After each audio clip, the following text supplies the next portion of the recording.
Hi, I'm Lawrence Wilson, and this is the first episode of the That Ain't Right podcast. Please like, comment, and subscribe below. This article was written by Nathan Willis, in my opinion, a left wing propaganda activist that works for the New York Times. But right now, it's time for the story of the week.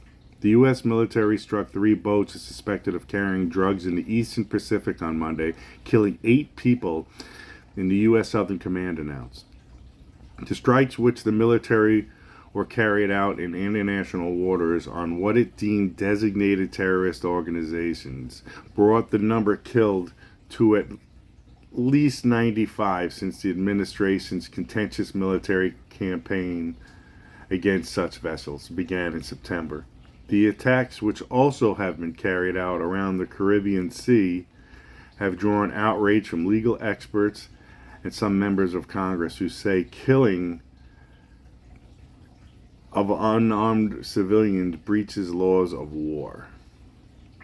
Now, it just seems to me that these left-wing Democrats exaggerate and take things out of context and outright lie on so many issues, including this one. We were told so many times that these right-wing crazy tinfoil conspiracy theories were just that, theories. But later on, when they deemed the stories no longer important for their political agenda, the facts eventually come out and we were right.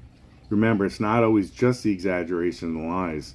Sometimes it's the stories that they don't talk about that can cause the most damage. It's their way of suppressing the truth. The military said 8 killed on Monday were all male and included 3 people, each in 2 boats and 2 in the remaining boat. The 3 strikes brought the number of attacks on boats to 25. It was one of the deadliest days of the military campaign.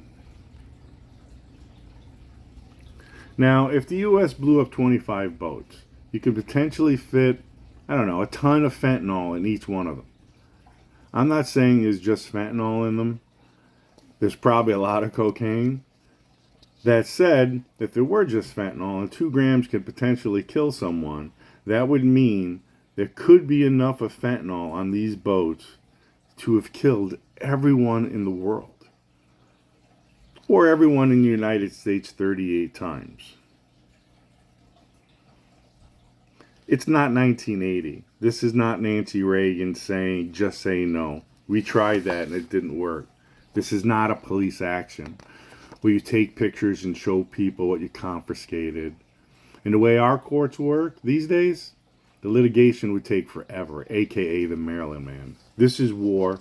This is what it looks like. The real war on drugs. This is how we make a difference. In war, unfortunately, people die. And I would rather 95 drug dealers, these narco-terrorists, die than 1 American.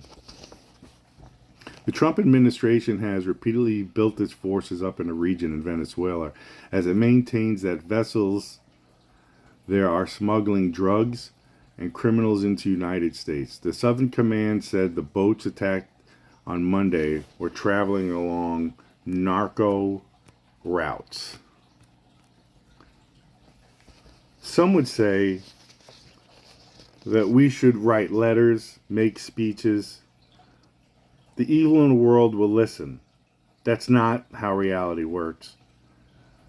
You only get radicals and terrorists to hear your voice with a sword in your hand, not a pen.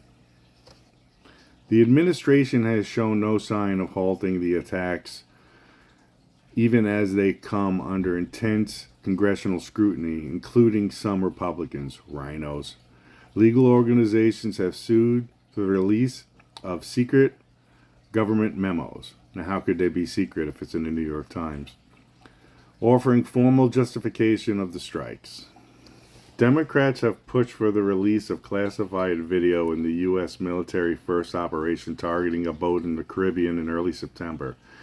That attack sparked an uproar in part over the follow-up strike that killed 2 survivors, which some critics called a war crime. Some would say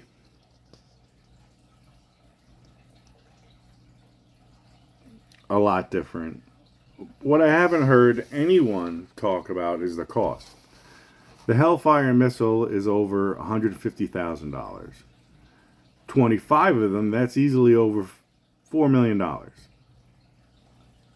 Some would say that's a waste of money. But that's only pennies on the dollar for the amount of human lives, American lives, saves. The other costs I haven't heard anyone talk about, and I would love to hear from you in the comment section, is the environmental cost. Does the Hellfire missile incinerate the drugs completely? Is there a certain amount floating in the oceans causing environmental damage? Again, please let me know your thoughts and comments down below. The 3 new strikes came just days after Admiral Alvin Hoseley, leading Southern commander, abruptly retired. It was not entirely clear why he left, but one current and one former U.S. official, as well as congressional officials, all whom spoke on the condition of anonymity, of course, to discuss personal matters, said Admiral Hoseley had raised concerns early in the mission about the attacks.